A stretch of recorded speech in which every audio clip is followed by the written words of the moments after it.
Hello friends, welcome back to our YouTube channel Arib academy. I am Sadaf Kazi और आज हम science paper 2 के लिए जो साइंस होता है महा टीटी का 2020 जनवरी का पेपर सॉल्व करेंगे। उसमें हम सारे रिलेटेड जो इन्फॉर्मेशन है ऑप्शंस की वो भी देखेंगे और बहुत ही यूज़फुल रहेगा आपके लिए ये वीडियो।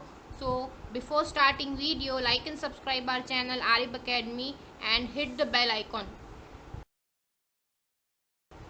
सबसे फर्स्ट क्वेश्चन है एनालॉगस ऑर्गन्स हैव। इसके चार ऑप्शंस थे, इसमें से सही ऑप्शन ही लिखा है मैंने, same functions and different structures. ठीक है, इसके एनालॉगस ऑर्गन ऐसे ऑर्गन्स होते हैं जिनका फंक्शन तो सेम रहता है लेकिन इनका जो ओरिजिन, जो उनका स्ट्रक्चर होता है वो डिफरेंट होता है। यहाँ पे एग्जाम्पल दिए गए हैं, the wings of an insects, bats and birds. जो इनके विंग्स होते हैं ना, इंसेक्ट्स के, बैट्स के, बर्ड्स के, ये एनालॉगस ऑर्गन ही होते हैं जिनका सेम फंक्शन होता है लेकिन इनका स्ट्रक्चर जो होते हैं वो अलग अलग होते हैं, है ना। फंक्शन वही है, उड़ने का ही काम करेंगे ये, लेकिन इनके स्ट्रक्चर डिफरेंट होते हैं। तो these are analogous organs. Okay, इसके एग्जाम्पल दिए हैं हमने, आप एग्जाम्पल्स याद रखेंगे। हो सकता है आगे पेपर्स में एनालॉगस ऑर्गन के एग्जाम्पल ही पूछ ले कौन सा सही है। तो wings of an insects, bats and birds. Question number 2 है, if there were no atmosphere on the earth the duration of daylight would have. तो इसका सही आंसर है डिक्रीज। ऑप्शन में चार ऑप्शन थे, इंक्रीज, डिक्रीज, तो उसमें का सही ऑप्शन है डिक्रीज। क्यों डिक्रीज होता है ड्यूरेशन, ये हम देखेंगे क्यों। The time from sunrise to sunset is increase by about 4 minutes because of the refraction of light through the earth atmosphere, है ना। तो जो अर्थ के एटमॉस्फेयर के साथ जो रिफ्रैक्शन ऑफ लाइट होता है सन का, उसकी वजह से 4 मिनट बड़ा रहता है दिन। अगर एटमॉस्फेयर ही नहीं रहेगा तो ये 4 मिनट कम हो जाएंगे, मीन्स इसका जो ड्यूरेशन ऑफ डे लाइट है वो कम हो जाएगा 4 मिनट से। तो इसका सही ऑप्शन है डिक्रीज। ठीक है, यहाँ पे एक्सप्लेनेशन है क्यों डिक्रीज होता है। क्वेश्चन नंबर 3 था, the elements with atomic number 2, 10, 18, 36 and 54 belongs to. तो these elements belong to inert noble gas. मेरा एक बहुत ही अच्छा वीडियो पीरियोडिक टेबल पे बना हुआ है, उसमें मैंने सारे transition metals, alkaline metal, alkali earth metal, सब चीज़ के एटॉमिक नंबर के साथ आपको एलिमेंट्स दिए। वो बहुत इंपॉर्टेंट है आपके आने वाले एग्जाम के लिए, तो please don't forget to see that video. Okay, तो इसका सही ऑप्शन है इनर्ट नोबल गैस। नेक्स्ट है हमारा, reproduction in yeast takes place by budding. ठीक है, most of the yeast have reproduction by budding. कैसे होता है बडिंग के प्रोसेस में, क्या होता है, ये असेक्सुअल रिप्रोडक्शन है। ठीक है, सेक्सुअली रिप्रोड्यूस नहीं होते ये लोग, असेक्सुअली रिप्रोड्यूस होते हैं। A small bump protrudes from parent cell, enlarges, matures and detaches। देखिए यहाँ पे एक ईस्ट का सेल है, थोड़ा सा एक बम टाइप यहाँ से निकला है, वो थोड़ा सा प्रोट्यूड होगा, फिर उसकी ग्रोथ होगी, न्यू बर्ड, उसमें पूरा न्यूक्लियस वगैरह बन जाएगा और फिर वो आगे बढ़ के निकल जाएगा। तो इस तरीके से बर्डिंग का प्रोसेस होता है। फिर इसमें से नया से निकलेगा, नया बर्ड निकलेगा, फिर इसमें से नया बर्ड निकलेगा। तो इस तरह से चेन ऑफ बर्ड्स बन गई। तो ईस्ट में जो रिप्रोडक्शन होता है वो बर्डिंग के थ्रू होता है। ओके, इंपॉर्टेंट क्वेश्चन है, और असेक्सुअल रिप्रोडक्शन होता है। नेक्स्ट क्वेश्चन है, stone is drop from the top of a building and it reaches the ground in 1 second, what is the height of building. तो इसका सही ऑप्शन में तो 4.9 मीटर था, बट इसका सही जो आता है 5 मीटर आता है। तो नियर है ये इससे, तो इसीलिए हमने 5 मीटर का ऑप्शन जो है 4.9 मीटर भी रखा हुआ था पेपर में। ये ऑप्शन नहीं दिया हुआ था, ये था। तो लेकिन दोनों भी इसके आंसर सेम है। अब इसका एक्सप्लेनेशन देख लेंगे कैसे। इनिशियल वेलोसिटी ऑफ स्टोन जो होंगी, जो फेंके हमने स्टोन, की वेलोसिटी जो होंगी वो है 0 metre per second.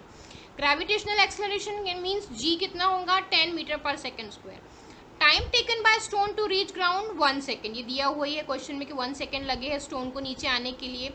Height of a building unknown, ये हमको पता लगाना है कि इसकी हाइट कितनी होगी फ्रॉम इक्वेशन। अब जो इक्वेशन बनती है, height is equal to UT plus half G into T square. तो हमने सारी वैल्यूज इसमें पुट करेंगे हम, ठीक है, और जो फाइनल आंसर हमारा आएगा 5 metre. This is the height of a building. Okay, तो इस टाइप से क्वेश्चंस भी बनते हैं पेपर्स में, तो ध्यान से इस क्वेश्चन को देखेंगे। हो सकता है इसमें 1 second की जगह आपको टाइम चेंज कर दे और आपको हाइट ऑफ बिल्डिंग पूछ ले, तो आप यही 1 second की जगह आप उस दूसरा टाइम रख के आप इसी तरीके से सॉल्व कर। नेक्स्ट क्वेश्चन है which of the following is a covalent compound. ठीक है, तो कोवेलेंट कंपाउंड के 4 ऑप्शंस थे, उसमें से 3 जो थे वो आयोनिक कंपाउंड थे, और एक जो था शुगर वो है कोवेलेंट कंपाउंड। तो शुगर ही इसका राइट आंसर है, क्योंकि sugar is having covalent bond. ठीक है, अभी हम देख लेते हैं कि आयोनिक और कोवेलेंट बॉन्ड में डिफरेंस क्या है, क्योंकि जो बाकी के 3 ऑप्शंस थे वो आयोनिक बॉन्ड के थे। ठीक है, तो उसमें था एक कैल्शियम क्लोराइड जो यहाँ दिखा हुआ है, आयोनिक कंपाउंड है ये कोवेलेंट कंपाउंड नहीं है। क्यों नहीं है? क्योंकि ionic compounds transfer electrons when they bound. तो वो ये क्या करते हैं, ये इलेक्ट्रॉन ट्रांसफर करते हैं। आयोनिक कंपाउंड कैसे होते हैं? जो अपने इलेक्ट्रॉन्स को ट्रांसफर करते हैं, है ना। और जो कोवेलेंट कंपाउंड होते हैं वो शेयर करते हैं। देखिए यहाँ पे कोवेलेंट बॉन्ड दिख रहा है आपको, 2 हाइड्रोजन के बीच में। तो ये जो है ये अपने जो इलेक्ट्रॉन्स है उनको शेयर करते हैं, जहाँ के ये लोग ट्रांसफर कर देते हैं। यही मेन डिफरेंस होता है कोवेलेंट कंपाउंड में और आयोनिक कंपाउंड में। ठीक है, तो आयोनिक कंपाउंड का आप याद रखिए, कैल्शियम क्लोराइड इसका एग्जाम्पल है। NaCl में भी जो हमारा जो नॉर्मल सॉल्ट होता है ना, NaCl सोडियम क्लोराइड, ये भी आयोनिक कंपाउंड है, इसमें भी इलेक्ट्रॉन ट्रांसफर होते हैं। लेकिन शुगर एक कोवेलेंट कंपाउंड है जिसमें ट्रांसफर नहीं होते बल्कि वो शेयर कर।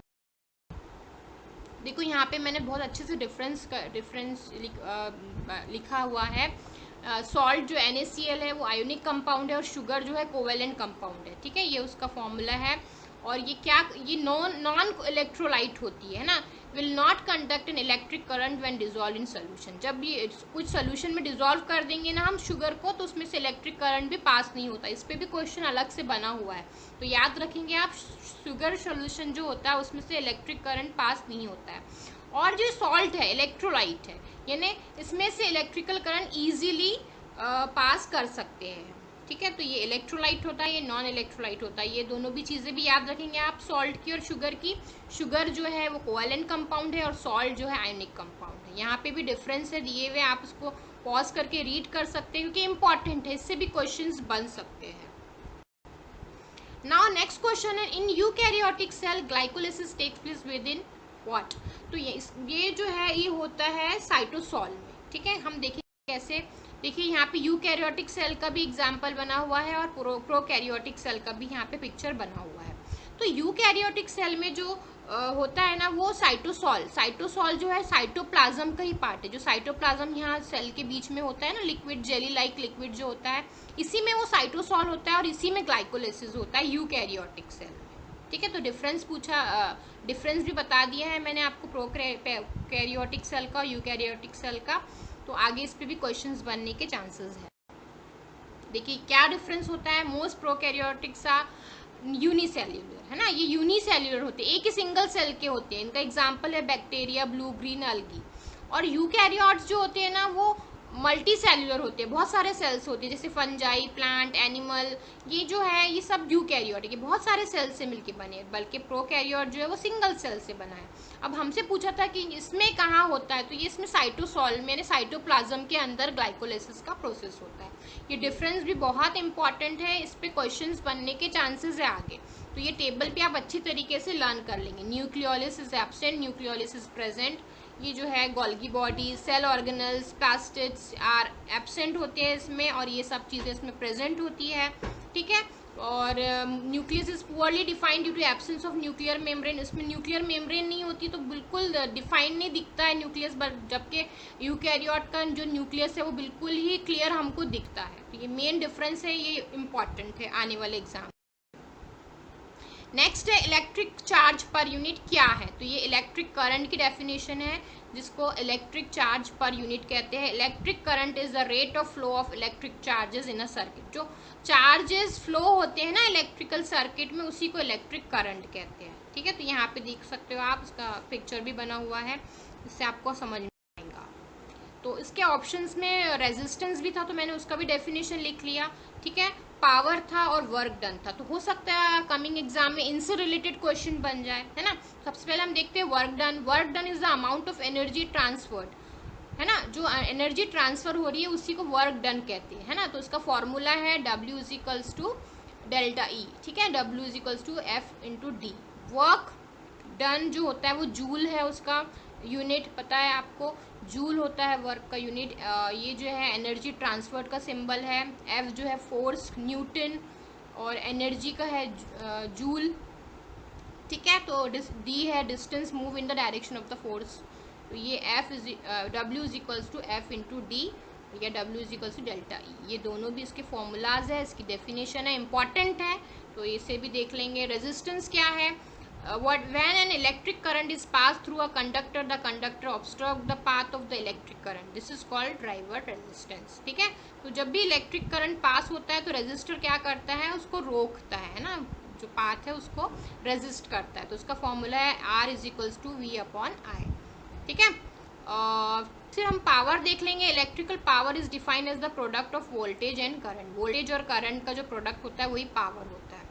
इस पर भी क्वेश्चन बनने के चांसेस है। तीनों भी मैंने जो ऑप्शन थे वो उसका भी डेफिनेशन बता दिया है आपको, ताकि आप आगे के एग्जाम के लिए प्रिपरेशन अच्छे से कर सकें। नेक्स्ट क्वेश्चन है हमारा, how many electrons are present in magnesium.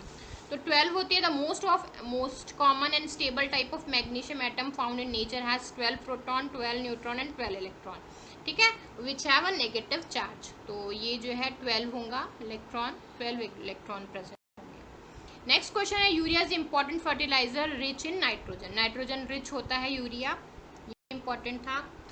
ये 10 क्वेश्चन है। अब नेक्स्ट 10 क्वेश्चन का मैं नेक्स्ट पार्ट लेकर आएंगे हम जल्दी, और उसके बाद लास्ट जो है एक और 10 क्वेश्चन को, इस तरह से 30 क्वेश्चन हम डिटेल में डिस्कस कर रहे हैं, इसलिए थोड़ा वीडियो लेंदी है। नेक्स्ट क्वेश्चन हम जल्दी अपलोड करेंगे। Hope you like this discussion. Thanks for